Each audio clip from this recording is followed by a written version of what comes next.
ഇന്നത്തെ എപ്പിസോഡിന്റെ റിവ്യൂ ആണ് കേട്ടോ പറയുന്നത്. അങ്ങനെ നയനെ പോയിട്ട് ആദർശനോട് കുറെ ചൂടാവുന്നുണ്ട്. ആദർശം അങ്ങനെ നയനോട് കുറെ ചൂടാവുന്നുണ്ട് കേട്ടോ.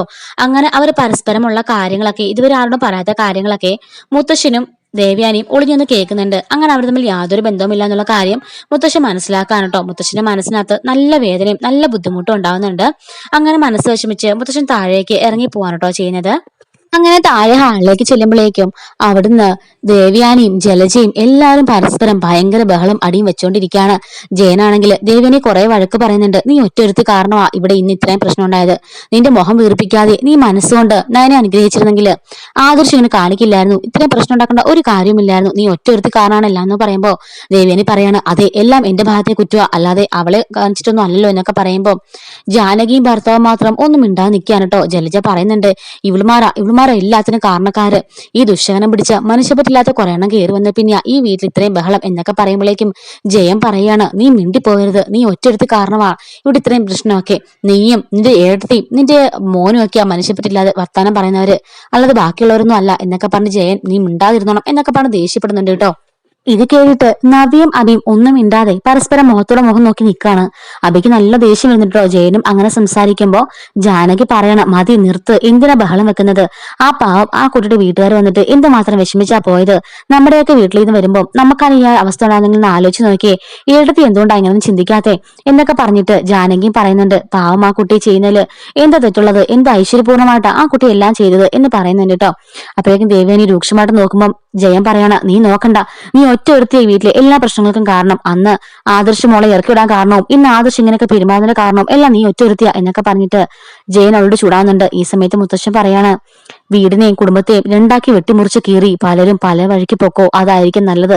എല്ലാം അവസാനിച്ചു, ഇനിയിപ്പം എന്റെ റോളിന്റെ ആവശ്യമൂടെ ഇല്ല. പണ്ട് ഞാനെന്ന് നോക്കിയാൽ തന്നെ എല്ലാവരും പേടിച്ച് അതായത് സ്ഥാനം നിൽക്കായിരുന്നു. ഇപ്പൊ ഇനി അതിന്റെ ഒന്നും ആവശ്യമില്ലല്ലോ, എല്ലാവരും സ്വന്തമായിട്ട് തീരുമാനങ്ങളൊക്കെ എടുക്കാറായില്ലേ. അതുകൊണ്ട് ജയ എത്രയും പെട്ടെന്ന് വീട് ഭാഗം വെക്കണം എന്ന് മുത്തശ്ശൻ പറയുന്നുണ്ട് കേട്ടോ. ജയനും ജാനകിയൊക്കെ പറയാണ്, എന്താ മുത്തശ്ശി പറയുന്നത്? അങ്ങനെ ഒരിക്കലും നടക്കില്ല. എന്റെ അച്ഛൻ കൂട്ടിച്ചേർത്ത ഈ വീട് അത് അങ്ങനെ തന്നെ ആയിരിക്കും മരിക്കുവോളം. നിന്റെ ഭാര്യയ്ക്ക് അതനുസരിച്ച് നിൽക്കാൻ കഴിയില്ലെങ്കിൽ അവൾ ഇവിടുന്ന് പോയിക്കോട്ടെ, എങ്കിലും ഈ വീട്ടിൽ തന്നെ ഞാൻ കാണുമെന്ന് ജയൻ പറയാണ്. താഴെ നടക്കുന്ന സംഭവങ്ങളൊന്നും അറിയാതെ ആദർശം നയനയും മുറിയിൽ കിടന്ന് നല്ല വഴക്കുണ്ടാക്കിക്കൊണ്ടിരിക്കുകയാണ് കേട്ടോ. ഈ സമയത്ത് ആദർശ് പറയാണ്, ഒരു ആക്സിഡന്റിലൂടെ കണ്ടുമുട്ടിയറാ നമ്മള്. അന്നു മുതലേ എന്റെ പുറകിൽ ഒരു ആക്സിഡന്റ് ആയിട്ടും അപകടശൂന്യമായിട്ടും നീ ഉണ്ട്.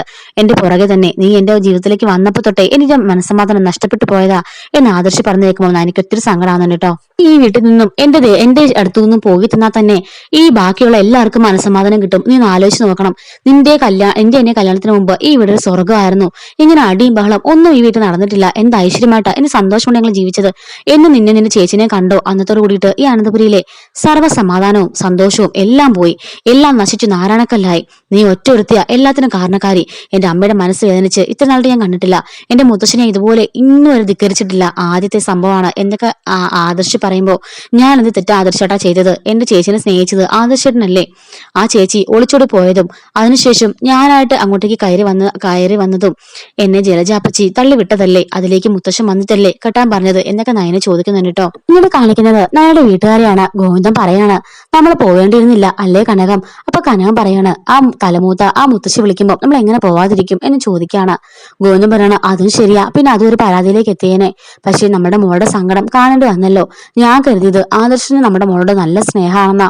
എന്നാൽ ഇന്ന് എനിക്ക് മനസ്സിലായി ആ സ്നേഹമൊന്നും അവന്റെ മനസ്സിലില്ല. അവന് ആകപ്പാട് ഇഷ്ടമുള്ളത് അവന്റെ അമ്മയോട് മാത്രാ. ഇന്ന് കണ്ടില്ലേ എല്ലാവരും മുമ്പിൽ വെച്ച് അവൻ അങ്ങനെയൊക്കെ ചെയ്തത്. എന്റെ മോള് പാവം അവിടെ കടിച്ചു പിടിച്ച് നിൽക്കാ എന്ന് പറയുമ്പോഴേക്കും നന്ദു പറയാണ്, എന്തിനാച്ചാ ചേച്ചി അത്രയും വിഷമിപ്പിച്ച് അവിടെ നിർത്തുന്നത്? ചേച്ചിക്ക് കഴിക്കാനും കുടിക്കാനും കൊടുക്കാനുള്ള എല്ലാം ഇവിടെ ഉണ്ടല്ലോ. ഇപ്പൊ നമ്മുടെ കടങ്ങളെല്ലാം വീടുമല്ലോ. അതിനുശേഷം നമ്മുടെ ചേച്ചിക്ക് സമാധാനത്തോടെ ജീവിക്കത്തില്ലേ? എന്തിനാ ഇങ്ങനെ ഒരു ആണ്ടോണ എന്നൊക്കെ നന്ദു ചോദിക്കുമ്പോഴേക്കും കനകം പറയാണ്, അതൊന്നും മോക്ക് പറഞ്ഞാൽ മനസ്സിലാവില്ല. അത്ര വലിയ തറവാട്ടിലെ ഒരു മരുമകളോട് നിൽക്കാന്ന് പറഞ്ഞാൽ അതിന് വലിയ ഭാഗ്യമുണ്ടോ? അപ്പോഴേക്കും ഗോവിന്ദൻ പറയാണ്, ഈ ഒറ്റ വാക്കാ നമ്മുടെ മോളെ ജീവിതം ഇല്ലാതാക്കിയത്. ഇപ്പൊ എന്തായി? നമ്മുടെ മോള് ആ വലിയ വീട്ടിൽ പോയിട്ട് എന്തെങ്കിലും സന്തോഷ സമാധാനം എന്തെങ്കിലും അവക്കുണ്ടോ? അവൾ സന്തോഷത്തോടെയാണോ ജീവിക്കുന്നത്? അല്ലല്ലോ എന്ന് പറയാണ്. അപ്പോഴേക്കും കനകം പറയാണ്, അതല്ല ആദർശേട്ടാ, സോറി അതല്ല ഗോവിന്ദേട്ടാ എന്ന് പറയുമ്പോൾ വേണ്ട മിണ്ടണ്ട, നീ ഒറ്റ വരുത്തിയ എന്റെ മോക്ക് ഈ ഗതി വരുത്തിയത്. അവിടെ വേറൊത്തി ഉണ്ടായിരുന്നല്ലോ നമ്മുടെ മോള്, എന്നിട്ട് അവൾ എന്തെങ്കിലും നമ്മുടെ ഒരു വാക്കിലും മിണ്ടിയോ? അവൾക്ക് അത്രയും സങ്കടപ്പെട്ട് നയനമോളോട് കരഞ്ഞോണ്ട് നിന്നപ്പം അവൾ അകത്തേക്ക് കയറി പോയി നിൽക്കുകയില്ലേ ചെയ്തത്. ആദർശ് ഇങ്ങനെയൊക്കെ ചെയ്യുന്ന ഞാൻ കരുതിയില്ല എന്നൊക്കെ പറഞ്ഞിട്ട് അവർ സങ്കടപ്പെട്ടുകൊണ്ടിരിക്കാൻ കേട്ടോ. ഇതേ സമയത്ത് തന്നെ അനന്തപുരം തറവാട് കാണിക്കാണ്. പരസ്പരമുള്ള ഇവരുടെ വാക്കുവാദങ്ങളും ബഹളം വിളികളും എല്ലാം കേട്ട് വിഷമം താങ്ങാനാകാതെ മുത്തശ്ശൻ താഴേക്ക് കുഴഞ്ഞു വീഴുകയാണ് കേട്ടോ. ഇത് കണ്ട് എല്ലാവരും ആകപ്പാട് ഷോക്കായിട്ട് ജയനും അതുപോലെ തന്നെ അനിയനും എല്ലാവരും ഓടിച്ചെന്ന് അച്ചാന്നും പറഞ്ഞ് പിടിക്കാണ് കേട്ടോ. എന്നാൽ ജലജയ്ക്ക് മാത്രം യാതൊരു കുലുക്കവും ഇല്ലാതെ ജലജയും അവയും അവിടെ നിൽപ്പുണ്ട് കേട്ടോ. നവ്യയും ബാക്കി എല്ലാവരും തന്നെ ഓടിച്ചെന്ന് മുത്തശ്ശനെ പിടിച്ച് താങ്ങി എണീപ്പിക്കുന്നൊക്കെ ഉണ്ട്. ആ സമയത്തൊക്കെ മുത്തശ്ശന്റെ ബോധം പോയിരുന്നു. പെട്ടെന്ന് തന്നെ ജാനകി പോയി വെള്ളം എടുത്തോണ്ട് വന്നിട്ട് മുത്തശ്ശന്റെ മുഖത്തേക്ക് തളിക്കുന്നുണ്ട്. മുത്തശ്ശ അച്ഛ എണീക്കെന്ന് പറഞ്ഞിട്ട് ജാനകിയും അവരും എല്ലാവരും വിളിക്കുന്നുണ്ട് കേട്ടോ. അങ്ങനെ ജയനൊക്കെ ആകെപ്പാടെ വിഷമിച്ച് ആദർശേ ആദർശേ എന്ന് പറഞ്ഞ് വിളിച്ചു പോകുന്നുണ്ട്. ഈ ഒരു സൗണ്ട് കേട്ടിട്ട് ആദർശും നയനയും കൂടി മുകളത്തെ നിലയിൽ നിന്നും ഇറങ്ങി താഴേക്ക് ഓടി വരികയാണ് കേട്ടോ. ഓടിയുമ്പോൾ കാണുന്ന കാഴ്ച മൂർത്തി ഇങ്ങനെ തറയിൽ വീണ് കിടക്കുന്നതാണ്. അയ്യോ മുത്തശ്ശാന്നും പറഞ്ഞിട്ട് ഓടിന്ന് നയനയും ആദർശം കൂടി മുത്തശ്ശനെ താങ്ങി പിടിക്കുകയാണ്. എന്താ മുത്തശ്ശ എന്താ പറ്റിയെന്ന് ചോദിക്കുമ്പം ഒന്നുമില്ല മോനെ, ചെറു തലചുറ്റൽ പോലെയെന്ന് അച്ഛൻ പറയുന്നു, മുത്തശ്ശൻ പറയുന്നു. ബാ എത്രയും പെട്ടെന്ന് ആശുപത്രി പോവാന്ന് പറയുമ്പോൾ മുഖത്ത് പറയണ വേണ്ട സാരമില്ലെന്ന് പറയുമ്പോഴേക്കും അത് പറ്റില്ല മുത്തശ്ശ വാ ഓടി വാന്ന് പറഞ്ഞിട്ട് ആദർശം ജയനെയും കൂടിയിട്ട് മുത്തശ്ശനെയും കൊണ്ടിട്ട് ആശുപത്രിയിലേക്ക് പോവാണ് കേട്ടോ ചെയ്യുന്നത്. അങ്ങനെ ആശുപത്രിയിലേക്ക് പോയതിനു ശേഷം അവിടെ ഇരുന്ന് അമ്മ പൊട്ടിക്കരയാണ്. എല്ലാവരെയും ഒരു ചൂണ്ടുവരൽ കൊണ്ട് നേരെ നിർത്തിയിരുന്ന മനുഷ്യനാ ഇപ്പം ആ മനുഷ്യന്റെ അതുപോലെ ദൃഢമായ മനസ്സുള്ള ആ മനുഷ്യന്റെ തന്നെ മനസ്സിനെ ഒരുക്കി കളഞ്ഞല്ലോ നിങ്ങൾ എല്ലാരും കൂടിയിട്ട്. പാവം എന്റെ മൂർത്തിയേട്ടൻ ഇന്നേ വരെ ഈ ഒരു അവസ്ഥയിൽ ഞാൻ കണ്ടിട്ടില്ല. എന്തുമാത്രം വിഷമിച്ചായിരിക്കും മനസ്സ് കുഴഞ്ഞ് വീണിട്ടുണ്ടാവാന്ന് പറയുമ്പോൾ ദേവിയുടെ മുഖത്ത് മൊത്തം ആ ഒരു പശ്ചാത്താപത്തിന്റെ ഒരു ഇതാണ് കേട്ടോ. താൻ ചെയ്ത തെറ്റുകൊണ്ടാണല്ലോ ഇപ്പൊ ഇങ്ങനെയൊക്കെ സംഭവിച്ചതും തന്റെ മനസ്സ് വിഷമിക്കാതിരിക്കാൻ തന്റെ മോൻ കാണിച്ച പ്രവൃത്തിയാണല്ലോ ഇപ്പം അവരുടെ വീട്ടിൽ പിണങ്ങിപ്പോയതും ഈ വീട്ടിൽ അടിമഹളം ഉണ്ടായതും അതുപോലെ തന്നെ എന്റെ അച്ഛൻ കുഴഞ്ഞു വീണെന്നൊക്കെ ദേവേനെ ഇങ്ങനെ ഓർക്കാൻ കേട്ടോ.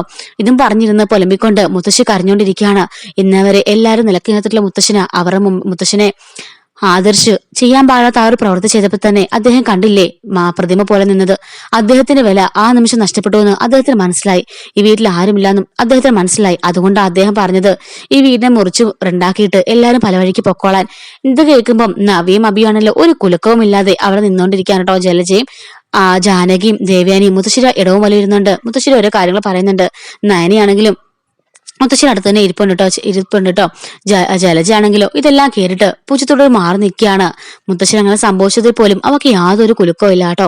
മുത്തശ്ശി വീണ്ടും വീണ്ടും പറഞ്ഞ് കരഞ്ഞുകൊണ്ടിരിക്കുകയാണ്. ഇതേ സമയത്ത് തന്നെ ആദർശും അച്ഛനും കൂടെ കൂടിയിട്ട് മൂർത്തിയെ ഹോസ്പിറ്റലിലേക്ക് കൊണ്ടുപോകുന്നുണ്ട്. അവിടെ വെച്ച് ഒരു ട്വിസ്റ്റ് ഉണ്ടാകുന്നുണ്ട് കേട്ടോ. വലിയൊരു ഞെട്ടിക്കുന്ന വാർത്ത അവരുടെ മുമ്പിലേക്ക് വരുന്നുണ്ട്. അതെന്താണെന്നുള്ളത് നമ്മൾ ഉച്ചകഴിഞ്ഞത്തെ വീഡിയോയിൽ അപ്ലോഡ് ചെയ്യാം കേട്ടോ. മിസ്സാവാതിരിക്കാൻ ചാനൽ ഇപ്പോൾ തന്നെ സബ്സ്ക്രൈബ് ചെയ്ത് സപ്പോർട്ട് ചെയ്യണേ.